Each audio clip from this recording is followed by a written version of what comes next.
نحمده ونستعينه ونستغفره ونؤمن به ونتوكل عليه ونعوذ بالله من شرور أنفسنا ومن سيئات أعمالنا من يهده الله فلا مضل له ومن يضلل فلا هادي له ونشهد أن لا إله إلا الله وحده لا شريك له ونشهد أن سيدنا مولانا محمدا عبده ورسوله إن الله وملائكته يصلون على النبي يا أيها الذين آمنوا صلوا عليه وسلموا تسليما اللهم صل على سيدنا شفيعنا حبيبنا مولانا محمد وبارك وسلم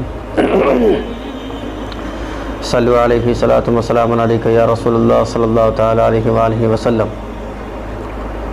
عزیزان محترم، یہ اللہ تبارک و تعالیٰ کا بے انتہا فضل و کرم ہے، احسان ہے کہ اللہ تبارک و تعالیٰ نے ہمیں اور آپ کو ایمان جیسی بابرکت دولت عطا فرمایا اور ساتھ ہی ساتھ رسول کریم صلی اللہ تعالیٰ علیہ وآلہ وسلم کے امت میں پیدا فرمایا۔ اور اللہ تبارک و تعالیٰ نے سب سے بڑا فضل اور احسان یہ ہم پر کیا کہ اللہ تبارک و تعالیٰ نے ہمیں اور آپ کو ماہ رمضان جیسی بابرکت نعمت، بابرکت دولت، بابرکت مہینہ اللہ تبارک و تعالیٰ نے ہمیں اور آپ کو عطا کیا۔ اور عزیزان محترم، صرف اللہ نے عطا نہیں کیا بلکہ اس ماہ رمضان کے مبارک مہینے میں اللہ تبارک و تعالیٰ نے بے شمار نعمتوں کو ہم پر کھول دیا، نعمتوں کے دروازوں کو ہم پر کھول دیا، اور ایسے نعمتوں کا دروازہ کھولا، ایسا کھلا کہ جو انسان اور مہینوں میں جو رزق میں برکتیں نہیں ہوتی تھی اور مہینوں میں جو اسے میسر نہ ہوتا تھا، وہ آج اس بابرکت مہینے میں مکمل طور پہ اسے ہر چیز حاصل ہے، اور ہر نعمتوں میں اضافہ، ہر نعمتوں میں اللہ تبارک و تعالیٰ نے برکتیں ہی عطا فرمایا ہے۔ دوسری چیز یہ ہے کہ یاد رکھیں، یہ رمضان المبارک کا مہینہ بے انتہا فضل والا مہینہ، بے انتہا اللہ تبارک و تعالیٰ کی طرف سے انعام والا مہینہ ہے، کیونکہ اس مہینے میں اللہ تبارک و تعالیٰ کے حبیب کے صحابہ اکرام عرض کرتے ہیں، اللہ رسول کریم فرماتے ہیں کہ دیکھو وہ آ رہا ہے، رسول کریم فرماتے ہیں وہ آ رہا ہے، تو صحابہ اکرام عرض کرتے ہیں کہ یا رسول اللہ کون آ رہا ہے؟ تو صحابہ دوبارہ رسول کریم فرماتے ہیں کہ وہ آ رہا ہے، صحابہ عرض کرتے ہیں یا رسول اللہ کون آ رہا ہے؟ کوئی حملہ آور آ رہے ہیں؟ رسول کریم فرماتے نہیں، حملہ ور نہیں آ رہے بلکہ وہ آ رہا ہے۔ صحابہ اکرام عرض کرتے ہیں کہ کوئی مہمان آ رہے ہیں؟ نہیں، مہمان بھی نہیں آ رہے ہیں۔ رسول کریم فرماتے ہیں وہ آ رہا ہے، وہ آ رہا ہے۔ اللہ اکبر۔ صحابہ اکرام پریشان کہ آخرکار بھائی آ کون رہا ہے؟ آخرکار آ کون رہا ہے؟ وہ آ رہا ہے پر آ کون رہا ہے؟ تو اس وقت رسول کریم فرماتے ہیں وہ رحمت والا، برکت والا، فضل والا، احسان والا مہینہ آ رہا ہے، وہ برکت والا، رحمت والا، فضل والا، احسان والا، نعمت والا مہینہ آ رہا ہے، جسے ماہ رمضان المبارک کا مہینہ کہا گیا ہے، جسے ماہ رمضان المبارک کا مہینہ کہا گیا ہے۔ اور عزیزان ملت اسلامیہ، معاملہ یہ ہے کہ بہت سارے ایسے عورتیں بھی ہیں، ایسے مرد بھی ہیں، روزہ صرف رکھتے تو ہیں لیکن روزے کے حالت میں جو عمل اسے کرنا چاہیے وہ عمل نہیں کر پاتے ہیں، یا وہ عمل کرنے میں وہ سستی کرتے ہیں، اور جس چیز سے ہمیں بچنا چاہیے روزے کے حالت میں ہم اس سے بچتے نہیں ہیں، بلکہ ہمیں وہ چیزیں اتنا عزیز ہے کہ ہوتا کیا ہے، جانے انجانے میں ہم سے روزہ بھی ٹوٹ جاتا ہے لیکن ہمیں کوئی احساس تک نہیں آتا، ہمیں کوئی احساس تک نہیں ہوتا ہے کہ بھائی ہمارا روزہ ٹوٹ گیا۔ کیونکہ آپ کو پتہ ہے، یاد رکھو، کسی نے اگر روزہ توڑ بیٹھا، کوئی اگر روزہ توڑ بیٹھا، اس کے عوض میں 60 روزے رکھنے کا حکم ہے۔ اگر روزہ نہیں رکھ سکتے تو 60 مسکینوں کو کھانا کھلانے کا حکم ہے۔ لیکن قربان جائیے صحابہ اکرام پر، صحابہ اکرام کے عمل پر، اور قربان جائیے رسول کریم صلی اللہ علیہ وسلم کے عنایت پر۔ ہاں، قربان جائیے صحابہ اکرام کے عمل پر، اور قربان جائیے رسول کریم صلی اللہ علیہ وسلم کے عنایت پر۔ ایک صحابی رسول، آپ کو پتہ ہے حکم کیا ہے؟ حکم یہ ہے کہ اگرچہ روزے کے حالت میں کوئی مرد اپنی بیوی سے ملتا ہے تو اس کا روزہ ٹوٹ جاتا ہے۔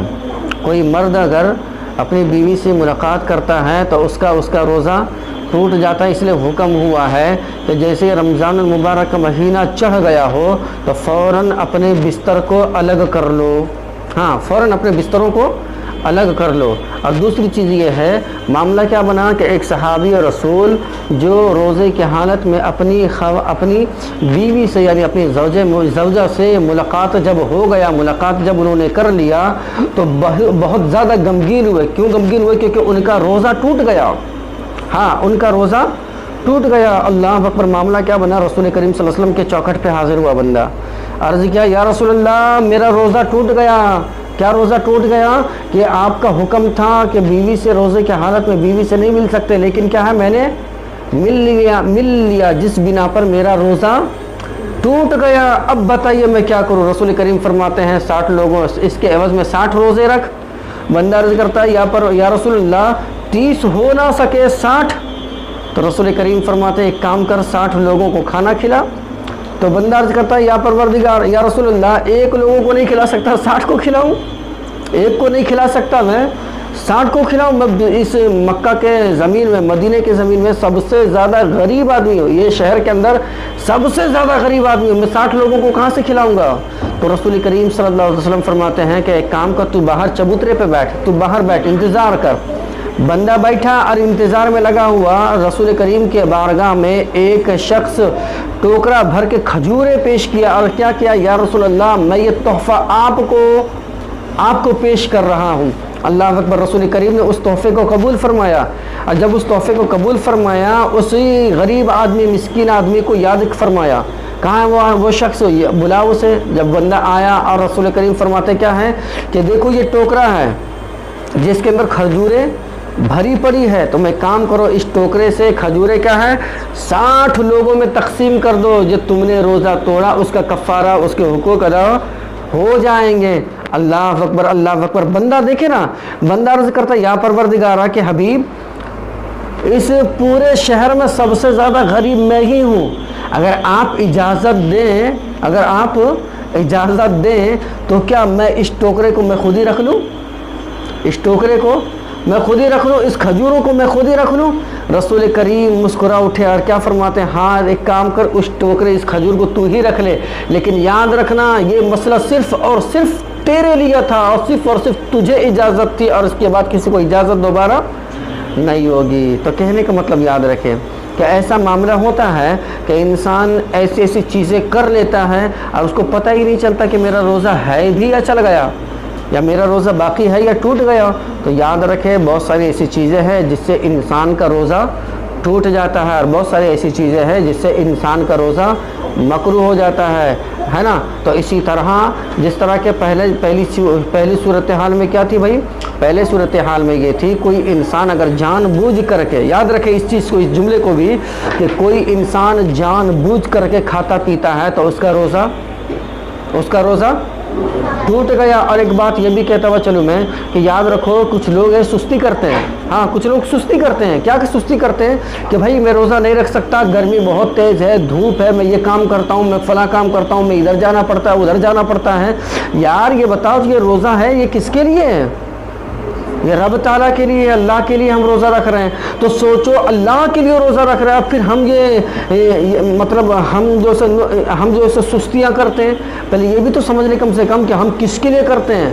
تو ہم اس رب تعالیٰ کے ذات مقدس کے لیے کرتے ہیں تاکہ میرا رب مجھ سے راضی ہو جائے۔ ہم روزہ کیوں رکھتے ہیں؟ تاکہ میرا رب مجھ سے راضی ہو جائے، یہی ہے نا مقصد۔ لیکن کیا ہے ہم سستی کرتے ہیں۔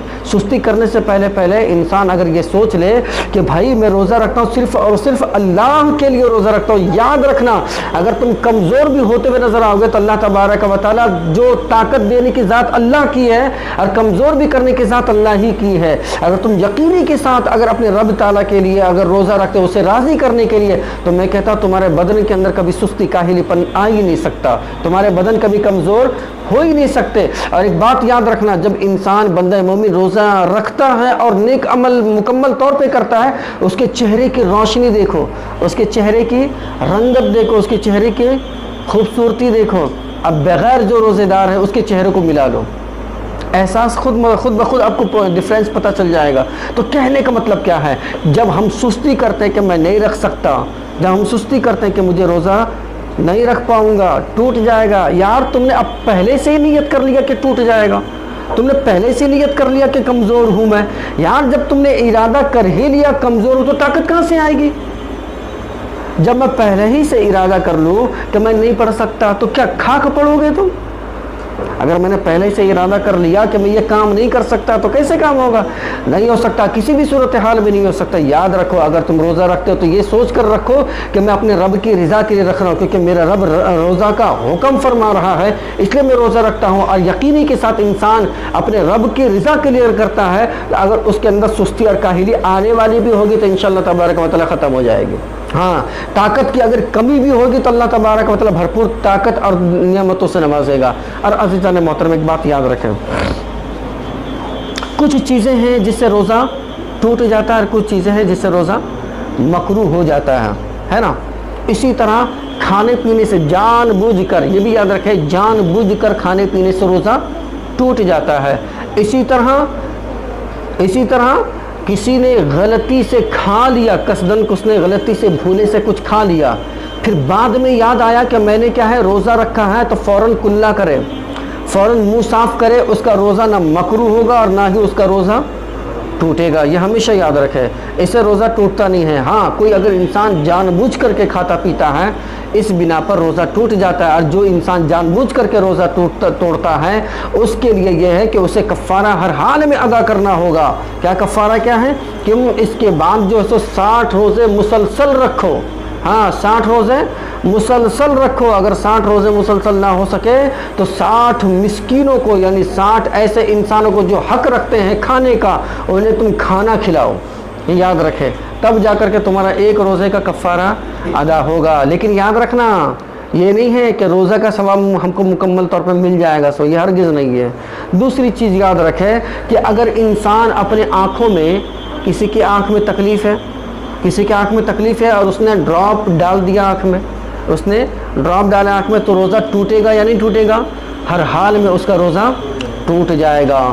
اسی طرح نیزل ڈراپ جسے ناک میں ڈالتے ہیں، وہ ڈراپ ناک میں ڈالتے ہیں، اب ناک کے ہوتے ہوتے گلے سے اتر جاتا ہے، اس سے بھی روزہ ٹوٹ جاتا ہے. آپ دیکھو گے آنکھ میں ڈالنے کے بعد کیا ہے، گلے میں احساس ہوتا ہے ڈراپ کا، اس دوا کا گلے میں احساس ہوتا ہے اور وہ گلے کے ہوتے ہوئے پیٹ میں اتر جاتا ہے. آنکھ میں ناک میں ڈالتے ہیں، دیکھو اس کا اثر ہوتا ہے گلے کے اندر ڈائریکٹلی، تو اس سے گلے سے ہوتے ہوئے سیدھا پیٹ میں، اس سے روزہ ٹوٹ جاتا ہے. اسی طرح کان میں ڈراپ ڈالنے سے روزہ نہیں ٹوٹتا ہے، بشرطے کان کا پردہ پھٹا ہوا نہ ہو.